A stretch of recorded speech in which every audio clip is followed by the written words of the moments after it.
Pop. Welcome everybody to Mud Flood was Armageddon. The Mud Flood was the Armageddon. Don't let them tell you anything else unless they are willing to debate you in a fair and honest way. As you know, we normally like to share what we're learning that day and everything else. And welcome, political expert, special guest star, the famous Randy from Wisconsin. RJ, what's up in the world of politics since we last talked? That's quite the melting pot. Yeah, I don't know. You tell me what's You happening. know, pick a country. You know, pick a country. What country is politics? Because they're all intermerged. It looks like it's mafia, full Yeah, time. mostly, but they're in control. So yeah, Maybe I got some more screenshots. I know that I got a new mushroom house you like background. it. Yep. That's the whole picture of the mushroom house is what it's called. It looks stable and, and somewhat. It should have some sort of longevity. No, that's Yeah, not your normal flagstone house. Like, I've pointed out apart, or, across from your mansion, there's that other smaller house that has that flagstone porch. And yep. that's old school. But Yeah, this, that's look at all this. split. Look, That's all split. yeah, that's flagstone. Oh, This is fieldstone. yep. That's big, man. Sure. That's not what this show's about. Hey, you heard the mafia, how they funded their policy? Policy, you say? What's all these numbers? Where they have a lottery, you buy a Yeah, ticket. yeah. The numbers game. That's the giveaway. So's this date. I'm shaking it because I did that for Yeah, emphasis. kind of like what the Catholic Church is doing. One of them, it made the front page of yesterday's local wipe. I think they're $40 tickets, Woo! and you can either take the it was a 68 Firebird maybe, or the $35,000 cash, your choice. Give But me. you need to win I in want the order to Firebird. have the choice. But yeah, it looks like a nice ride, and Bonus points for anybody that is in the comments or even in the chat room now. If you know who they're referencing when they say it hits like the brown bomber. And notice there's a cat on something that looks like wings, that looks like it's by a pyramid. And boy, I wish I had the number 980 that day. I the would have brown won bomber, that wouldn't be Charlie Brown's dog Snoopy when he fighting that. against the Red Baron, would it? No, I want them to think of a boxer, a famous champion boxer. Oh, a slugger. Slugger. It hit like the brown bomber. I know. Hey, you racist out there, were you thinking the brown bomber was some sort of like dirty brown heroin or a type of Yeah, I liquor was where they're thinking. getting drunk? No, they're getting it hits like the famous puncher that was the world champion. See, I was way off. Charlie Brown's dog, That's Snoopy, man. No, Snoopy. he was mad at the Red Baron. At his peak, Casper, the friendly ghost, was making $12,000 a day. What? That's pretty good cash flow. Man. The U.S. dollar. U.S. money. Casper Holstein was not alone in the Harlem policy racket. His biggest competitor was the government. I mean, Stephanie St. Croix, a black French woman, said to have migrated from Marseille, France in 1912. She invested $10,000 when you could take your wife out on the town for $1.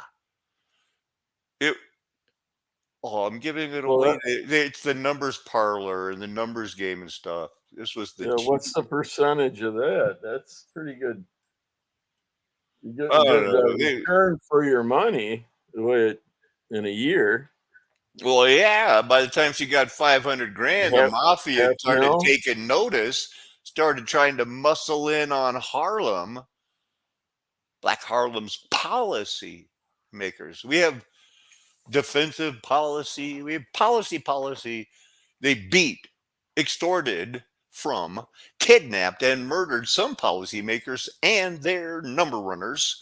My wife's grandfather was one of those people who died of pneumonia. He was a lawyer slash numbers runner that even had her father, as late as the 40s, I think, or 50s, running numbers. 1928, Casper was kidnapped by 5 men, thought to be working for Dutch Schultz, a known cohort of mafiosos. $50,000 was demanded, and Casper, the friendly ghost, was released after 3 days. It kind of sounds like easy money, but it may be slightly dangerous. I don't know. Would this, I mean, could it be real life, or is it a picture from a movie? It's a picture from a movie. This is the famous Godfather scene. Here's the famous Fredo. He betrays Michael, who's not in this scene. Gino, dead man walking. His sister, who is actually sister to the director, Francis Ford Coppola. She's also the wife of Rocky in that trilogy movie. The famous James Caan, who above the very rare appearance by the, I don't know who she is. Maybe it's Tom Hagen's wife. He's the Irish adopted son. This is the mom, who you really don't see a lot of in the trilogy of movies. Hey, there's Michael. So yeah, that texter, that was a quote being muttered during that during the movie. That clip. Yep. I missed it the first 100 times I've watched that clip, and I've been a fan of the Mario Puzo book, The Godfather, since it came out, because it had a picture of a girl with her shirt off in the pictures of the making of the movie. I did see that picture. It's not the Manasseh Mauler, but you're in the right, time zone if you're thinking, who's that boxer? Hey, Randy, guess where the Manasseh Mauler was born? Manasseh. He was born in Manasseh. Guess what town is directly south? If you get on the highway heading south to Taos, New Mexico, before you get to the border, you will run into the town of Manasseh. It's where I live. It's the next town over, man. The Manasseh Mauler. It's nothing but a whistle stop for them. Had to fill up those steam engines. The Manasseh Mauler's real name is Jack Dempsey. He had a famous restaurant, rose to fame because during that time he was a man of renown, a man of valor. And he lived at 7,540 feet, 44 to be precise. So he was just naturally bigger and stronger when he went down to you flat earthers. You Wisconsins, you tribe that's in Wisconsin. You're the Wisconsin camp of saints that Jack Dempsey could beat up your dad. Yeah, Luther gets Luther, for crying out loud. Like, you need any more points.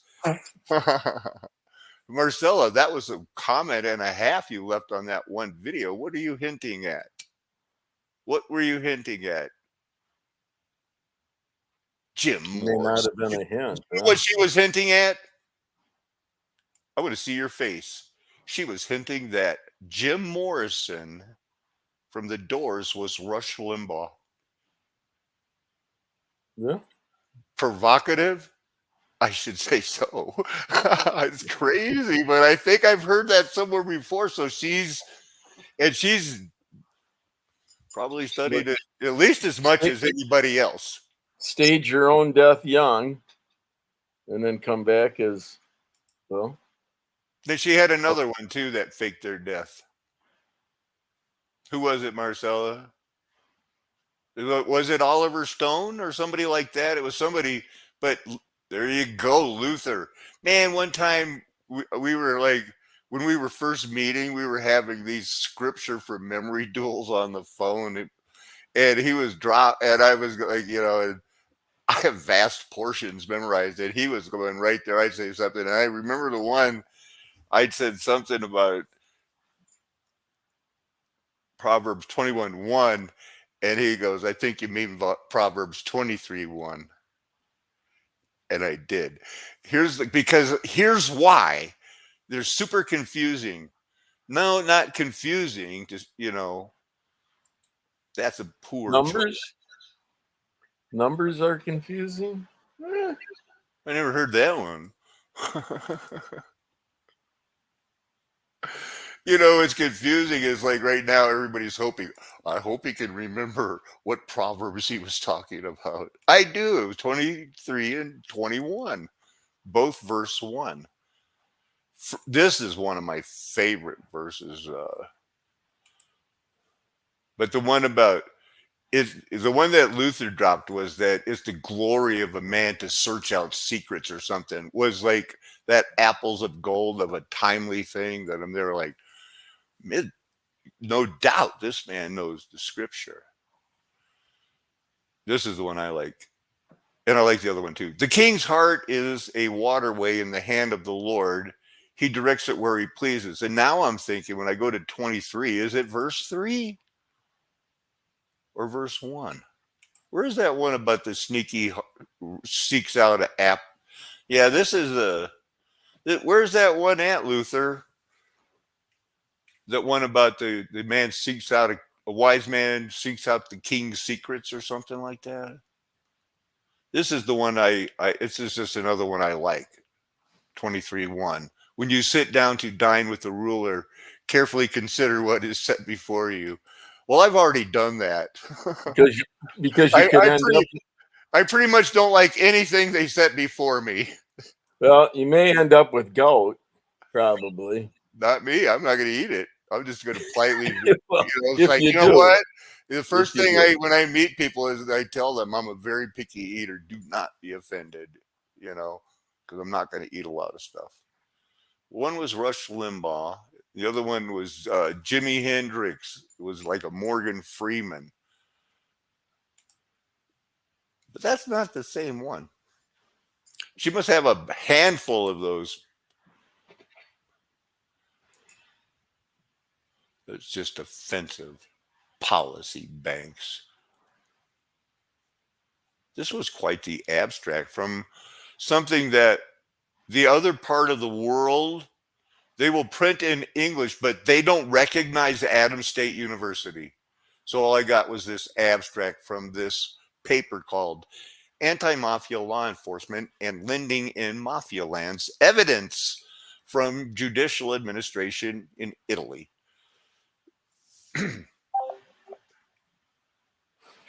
The paper analyzes the impact of a preventative measure aimed at fighting the criminal organization activities on the bank firm relationship in the 4 Italian regions. I did not know that.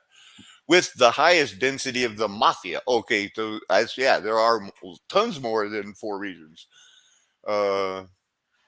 This is a recent thing. No, we went to ones from the 30s. The appendix is where I think they put in the juicy information. It's things they forgot after they went to the publisher and just say, no, you've got to put this in the book. I read the appendix first. So here's how they made all their money. Anybody, it did get into some of the other stuff because I cut out that one, our portion that highlighted it. Comes back to the numbers game. The numbers racket, the Italian lottery, the mafia lottery, or the daily number that was so prevalent. My father, labor organizer, closet socialist, was guaranteed me when I was at 5th grade When I was in fifth grade, I went to a 3-room school set next to my sister, who was in fourth grade. Eh, yeah, that's the way they used to do it. And well, yeah, it was only 3 rooms. And he guaranteed me that if the state would only get into gambling, they could use all of that money to fix the roads. How'd that work out for us, RJ? Well, yeah, once they have the money in their hand, they may change their mind what they're going to do with it. You're just saying that because it's true. That's what they did. They said they wouldn't, but they did. They said they They would never bait expand and abortion. switch is what, yeah, that's The old often bait and the switch. And you know what labeled they as. hate to be accused of? Being a bait and switcher, but they are. That's all they do. It's like they are one trick pony. What are you going to do today? Oh, to find somebody and bait and switch them. All right, can I come along? That's what I would do. If I was literally, I was a flunky for the good guys, not the bad guys. It's also played mostly in poor and working class neighborhoods. You know, oh my goodness. Antidote time. One of the people I talk about, probably I think now the president of the school, or at least he's way up there at the Church of Christian Liberty, son of the elder Doc Bennett, math genius, racist. He never played the lottery and he hated the lottery. And he had to go to college with what at the time we considered normal worldly people. This and he's training to be and so whatever he's doing is in charge of Christian liberty. If he is in charge of Christian liberty, which I'm usually not wrong about that stuff, he had to go to SIU. This guy's bugging him. He wants to play the lottery every day, and Dad tells him it's a racket. Don't play the lottery. And I had a lot more good times than bad times with Thad Bennett. I consider him a dear friend. And we laughed our asses off because he came back and he was in college. So we didn't hang out that much. He was younger than me by 5 or 6 years. I just knew his older brothers. He goes, Alan, they wore me down. He called me Coach Al or something like that. And I go, what do you mean? He goes, my roommate kept saying, give me 3 lottery numbers. Give me 3 lottery numbers. And he get wore down. And finally Thad said, 1, 2, 3. And the guy says, what's the odds of that? It's the same as any other 3 numbers. It's the Pretty same well. odds as any 3 numbers. You're not going to Well, win. consecutive, I think. And he was in college. That person was in college. Sure. Oof, oof. A little bit scary there, right? I would think. Yeah. And they were because they talked some of the chief Native Americans, the indigenous, aboriginal, the not original people to that land who believe they are and got killed for it brutally.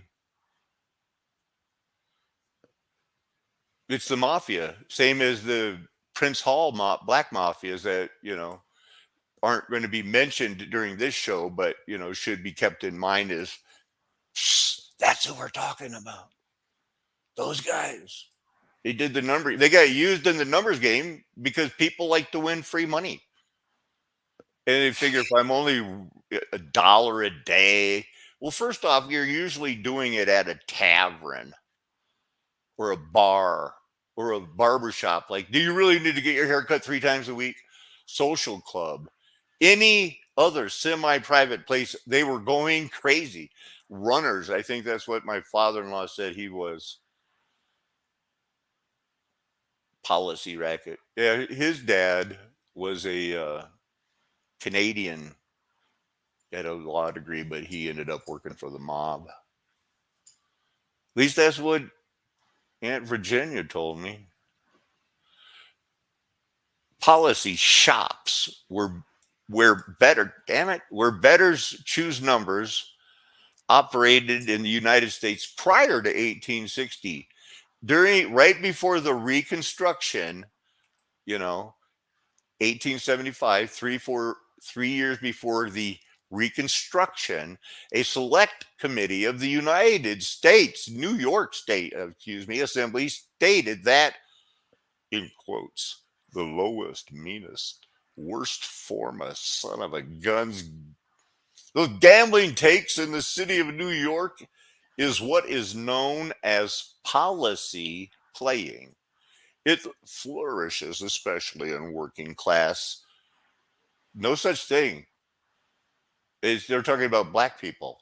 And here they're just talking about the people who got tricked into thinking that the Nazis would consider them white and then got backstabbed. The Italian community across the country, that's where they flourished, selling those tip boards and gambling, pick three numbers, little ball, bolita. That's kind of a cute nickname, I think. Oh my goodness, somebody called it the inward pull. Gee, Boston, that figures. In Boston, they never eat pork because a pork is a pig. That's what that one guy said in a song. I know he did when he said it makes you want to jump, jump, everybody jump, jump around. Big hit. Oh, there's that thing. This was a different one from the hub page about a specific policy banker. Any pictures of the Casper hub? Small little picture there. Casper Holstein. All of the original 13 colonies at one time or another operated legally run lotteries. Boy, they waste a lot of money in the world on lotteries, do they not?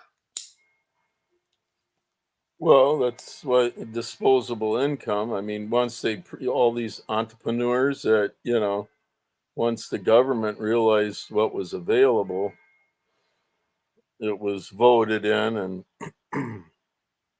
Right. Now it's our job. implemented, Now, yeah, they probably still cater to the same thing. My mother was addicted to the lottery, and she didn't want to hear it from me so much that she told me, set me down at the table and said, "Son, when I win the lottery, you're not getting any money."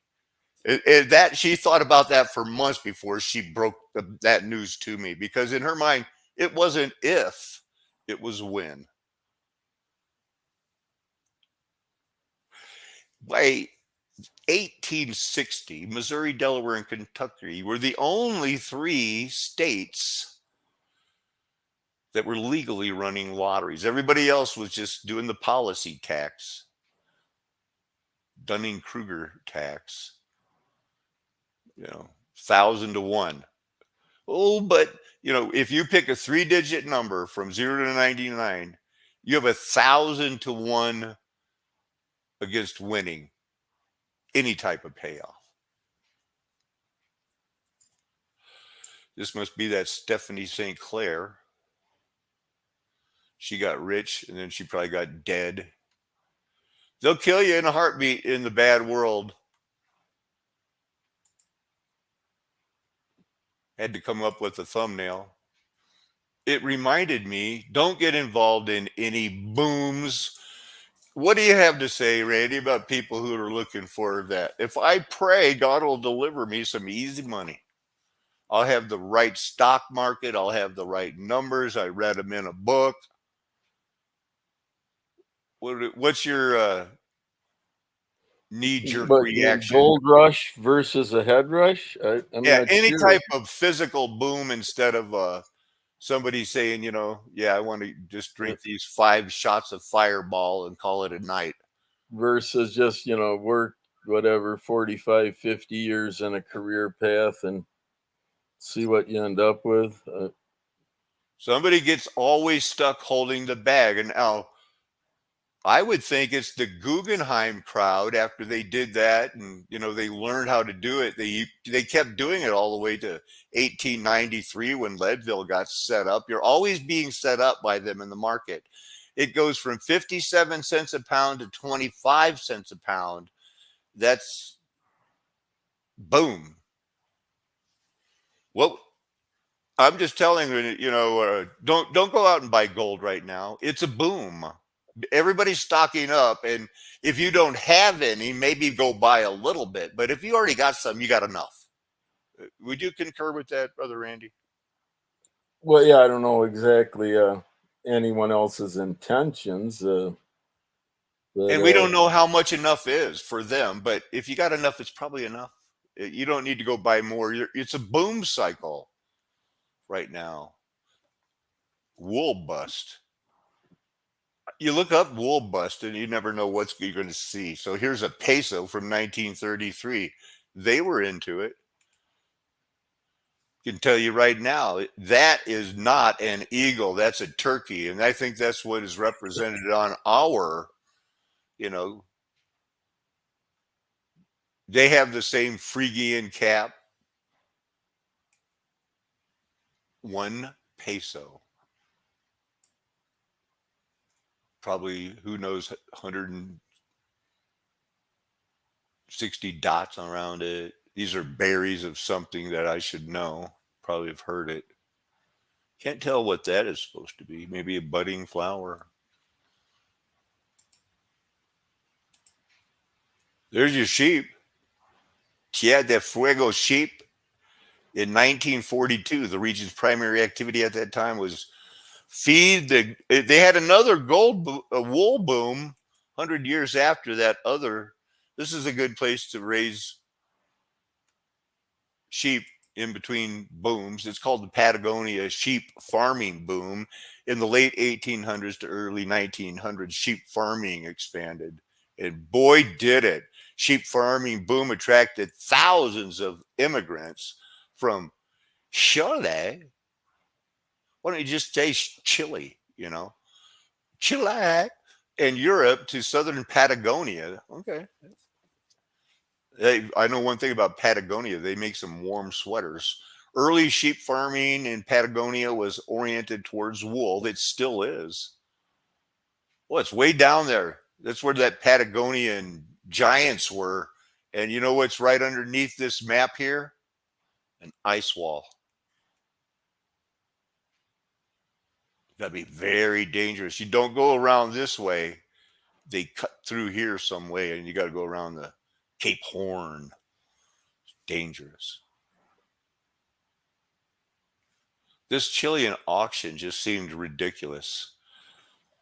This one man describes it in 1905 as in a few day time, a half a dozen companies had been formed with big capitals. That means lots of money in order to save their home in 1905 from the colonists formed themselves into one company, United Estancias of Ultima Esperanza, the basically the united franchises of the true Spain.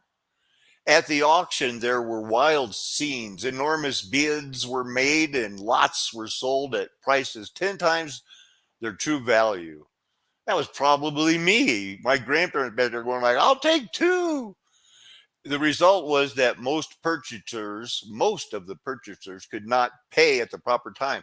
You think they were driving? Have you ever been in one of those auctions where they drive up the bid and you know they're just driving up the bid, making you mad?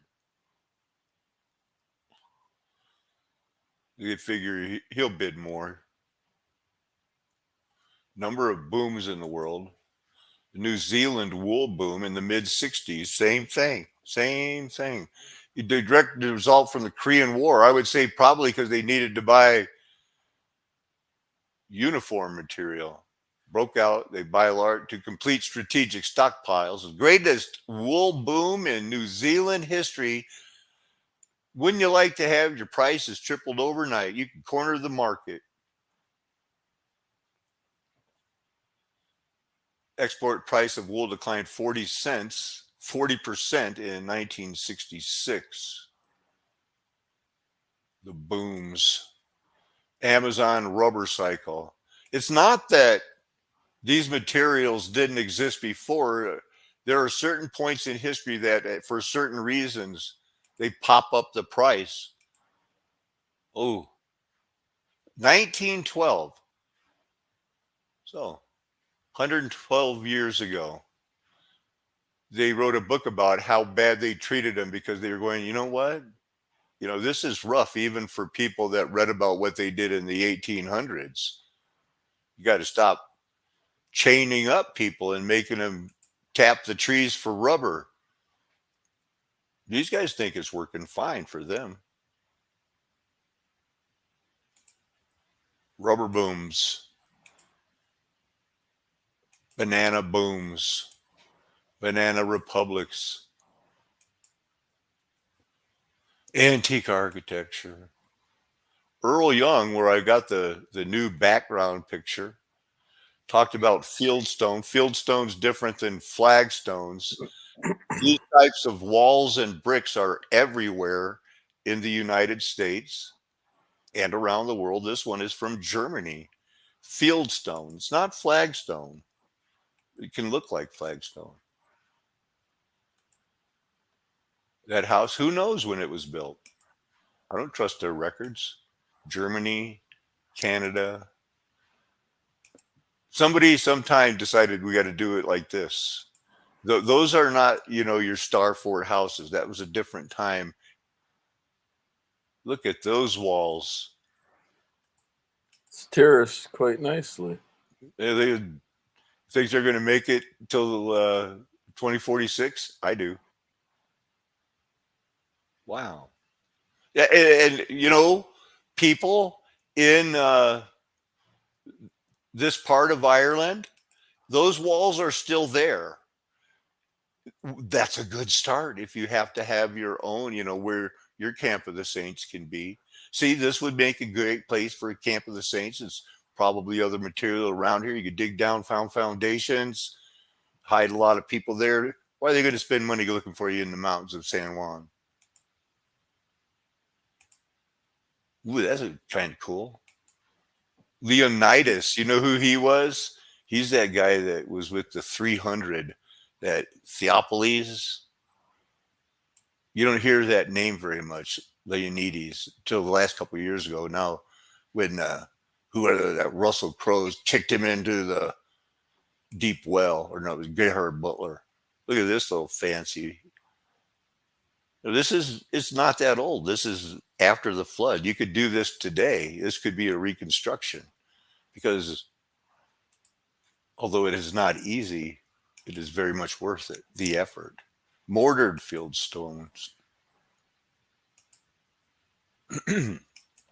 That could be Star Fort built around it.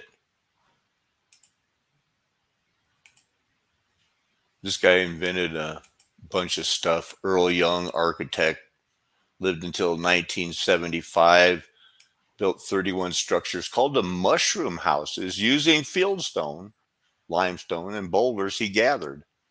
I do believe this man may not be one of those guys, because 31 over the course of 52 years seems like, with the right amount of help, that's doable. That's not building 15 cathedrals in 1 year.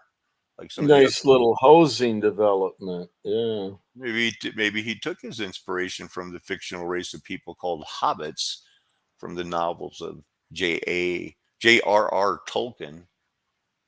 A lot of mystery surrounds this man around where you live. Yep.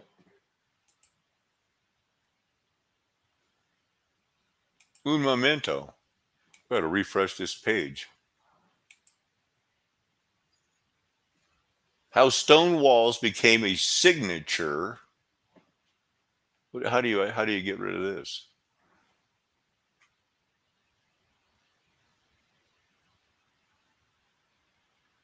The lines resonate so strongly with President Kennedy, all these things when he was growing up, I guess. In 1962, that he sent an aging poet to meet Soviet Premier Nikita Khrushchev in Moscow to ameliorate Cold War tensions that would soon escalate into the Cuban Missile boundaries. Yes, we humans need our boundaries.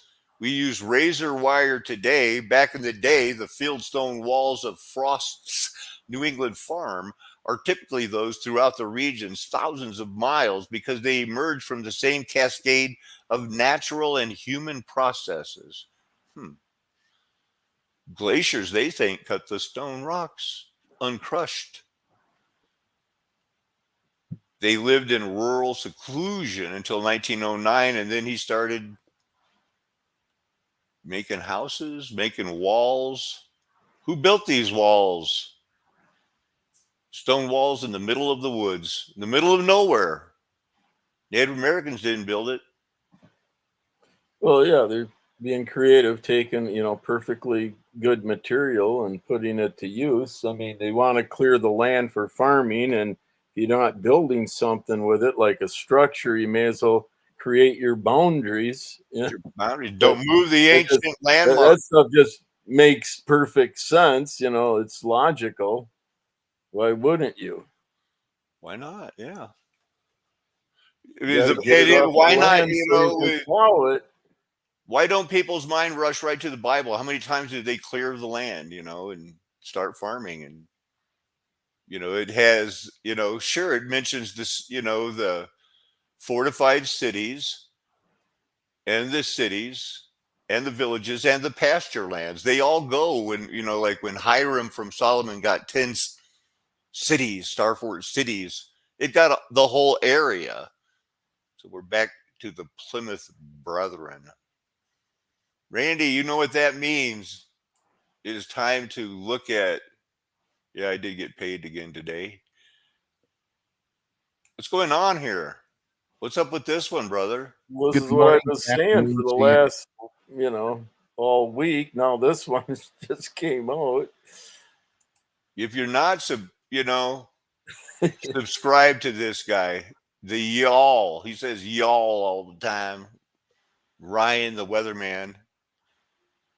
Lightning storms everywhere. He usually only comes on like this if there's something bad going on. Oh, this is severe outlook for tomorrow. Tomorrow. So he'll be here for Monday, and that's what he's. Well, it'll be in Wisconsin on He's Monday. not just implying it; he's telling. Yeah. He's guaranteeing it. Well, it seems though it's inevitable. Yeah, ever since the February 4th, it's the downward spiral. I got a new hunch though that what everybody thinks is going, this is going to be the end of the elections and stuff.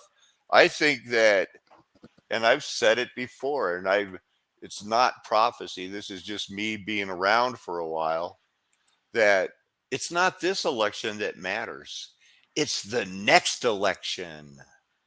And mark my words, as soon as this election over, everyone's going to be saying, you know what, that election didn't really matter. It's the next election.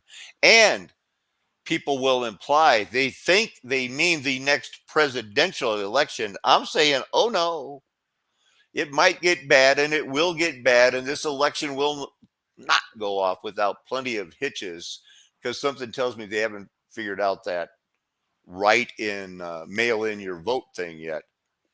It's the midterms.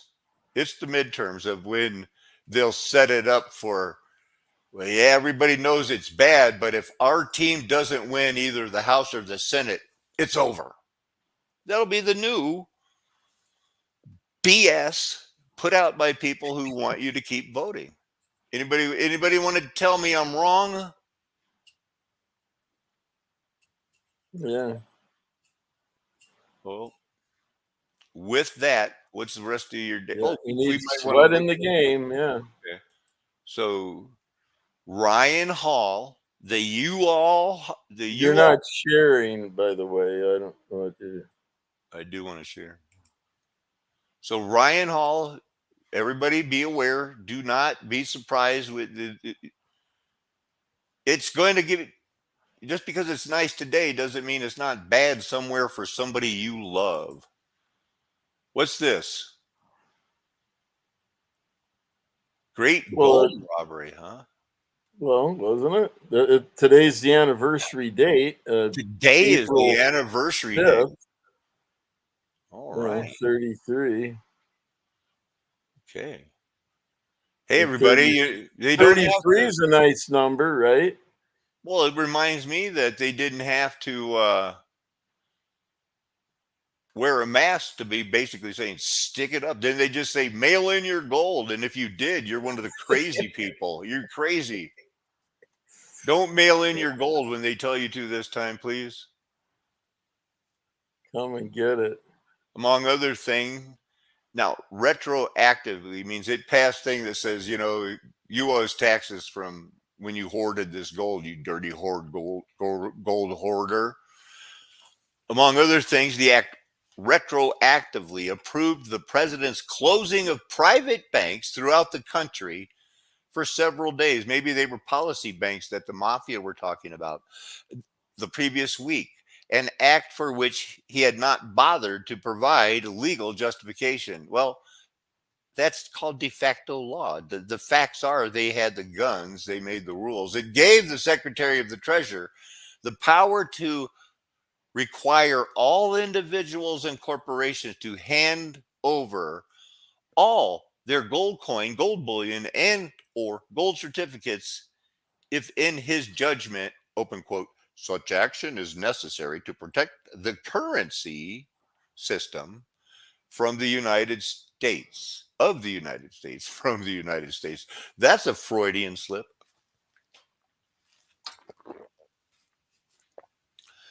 Anything else we need to take away from this, RJ? Well, if you want to celebrate the anniversary, there you go. Just saying. Salud. Now, this last one, not the 3 dates thing here. What are we looking at here? Is a foundry. There's no, but they go from footage and then they add some animation to show what's actually going on, how they're what is doing actually going on here? Well, they're getting metal hot, and then they transfer it into this other GINS that gets it hotter yet. Yeah. It must have been a relatively newer technique, the way they're, because you get to the animation and it'll show where the air goes up that pipe to the right side and through it. Now here it's animated, and it'll show where it's blowing the air through the molted metal. But this is from the 30s in Germany.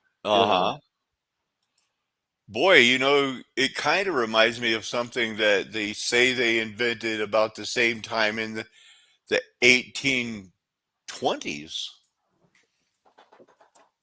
Yeah, this might have been old technology that whether they're perfecting it or doing it in a bigger way, don't know. Doing it in a better, hotter way because, they had to use those big coke furnaces to turn trees into charcoal. What am I looking up? Bessemer furnaces.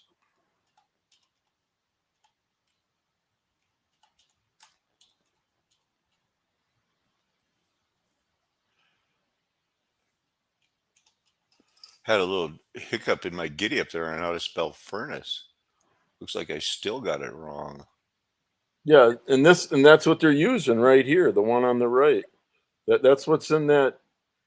That's what they're using. How long ago did everything happen? So That's probably one of the exact copies of what they were using. yeah, it's exactly what they're utilizing. Jean Albert de Mondelez introduced it to the Chinese way back in. Wilhelm Kelly, which, no, it's not the Kelly that was the lover for one of the guys that translated was it John Dee's lover? Was it something Kelly? Principal Bessemer, look at me. I can melt iron like a son of a gun. And these are easy to make. They really are. It just looks hard. And there was nothing in this world going on from the time Satan was loosed in 1711 until around 1811, 1812. And then all of a sudden it's let's get that Bessemer pig iron steel rolling. And then it really it never slowed down. They're showing how it's still working in Germany, making that pig iron. Well, especially with the military industrial complex, what they require. So it looks hot. That'll heat up your soup really quick. Uh, been around for 1,000 years or so, they say. How long ago did everything just happen? Take off 1,000 years, and it's the time of Jesus, because it says from 960 Common Era. Take away the 1,000, it meant that they had them in the time of Nero. The plain history, that they claim, okay, in Europe they've had it since the 1400s. Somebody else claimed it was developed, in the 1740s. I think running as deep as we can, Randy, we've proved that same machines that we're using, that probably Jesus's friends used. Now, other countries that they say, well, they didn't even have swords, or doesn't mean that they didn't know what a sword was or how to use it. It meant that the country in charge of them didn't let them have swords because they were, well, Israel did that. Couldn't be trusted, probably. The Philistines didn't trust the Hebrews. They would rise up, and sure enough, the next generation, from a point in history, if people want to go and look at this, I want to wrap this up. And that's the difference when, who's fighting the battle. It seems like when the Lord was fighting the battle, the enemy kind of turned on themselves. And when two aren't chasing 10,000, sometimes an angel will kill 300,000 in one night. Yeah, right. But that's fighting the battle. King David, when he first became famous during the whole Goliath thing, if you read that, I believe it's First Kings chapter 6, but I can't be sure. There were only two swords in Israel. Saul had one and Jonathan had one, which is why, Saul said, "Here, use my sword." And David said, "Too heavy. I'll use this sling." They knew how to make swords. The Philistines didn't allow them to, because they were, the war that King Saul was fighting was, your tribute is too high.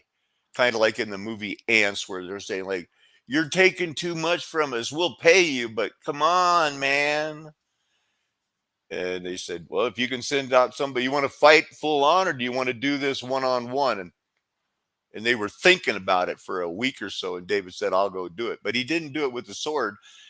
I guess he didn't want to risk damage. I don't think he was interested in, hand-to-hand combat, what a sword implies. There you go. You're probably right, because I was thinking that David might have been thinking, if I lose, they'll have half the swords of Israel. No, I agree with you. That was the reason. Yeah, there's no reason to be touching one another. No. He was a and it isn't like David didn't use the sword, a sword. He used Goliath's sword, lopped off his melon, and held it up. Game over. We want everybody else to hold up your faith, because it is game over. There's not going to be a restoration where America is made great again, or it gets so bad that you're raptured. Suck it up. Deal with it. This is on for another couple decades. Where is it on at? On this flat earth nation, with its golden age past, because the mud flood was Armageddon. It's what I've been telling you for a decade. The mouth of 2 or 3 witnesses could settle that. Don't let them tell you anything else. We have your best interest at heart. God has called us to. Amen. Hey, do you have any final words, RJ? I think the weekend began, so make the most of it. Hallelujah. Aho. Aloha. Arriva, dirty, ciao. Sayonara. Auf Wiedersehen. Good